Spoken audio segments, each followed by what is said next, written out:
大家好，我係木頭，咁好耐冇見啦。今日咧，我就會同大家分享一啲喺公園都可以練習到三角肌嘅方法。咁由於唔係每個人都有練倒立嘅關係啦，咁我今日會分享一個特色嘅 handstand push-up 俾大家。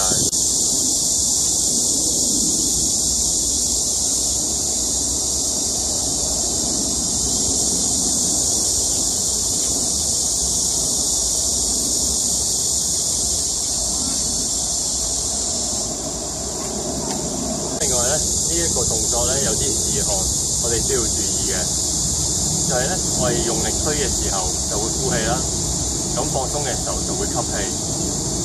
咁另外咧，我哋落嘅時候咧係會望住地下，唔會望住後面嘅。如果唔係咧，我哋落嘅嗰一下就會好容易個頭殼頂撞到地下。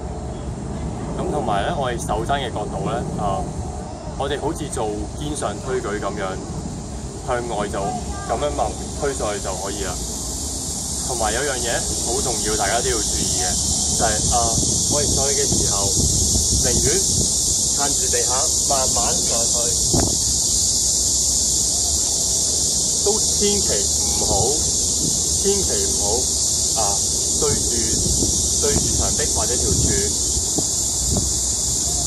咁樣踢上去。個原因係咧，如果我哋面向佢咁踢上去嘅時候咧，我哋個身就會咬咗向前。咁我哋一路做嘅時候 keep 住咬住咧，我哋嘅脊椎咧就會受壓，咁就增加一個受傷嘅風險。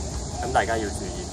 咁如果頭先個動作咧，大家唔係好習慣未適應嘅話咧，我就可以做個強度低啲、容易做啲嘅動作嘅。不過今次咧係用呢一塊板嚟做。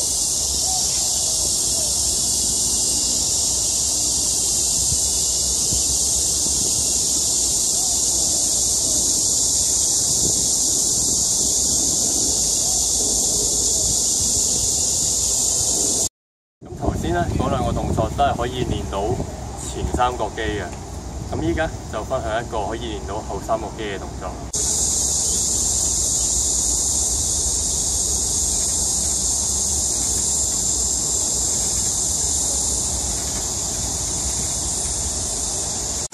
咁呢一個動作咧，我哋都係需要注意呼吸啦。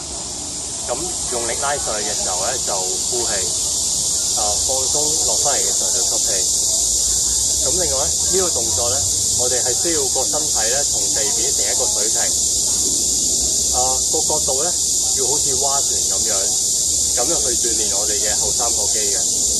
咁簡單版嘅動作咧，喺在下嘅頻道入面有一段如何做到引體上升嘅影片入面咧，有介紹到嘅。咁我今日嘅分享就去到呢一度。如果大家中意我嘅影片嘅話咧，可以訂閱我嘅頻道同分享俾朋友睇嘅。多謝大家。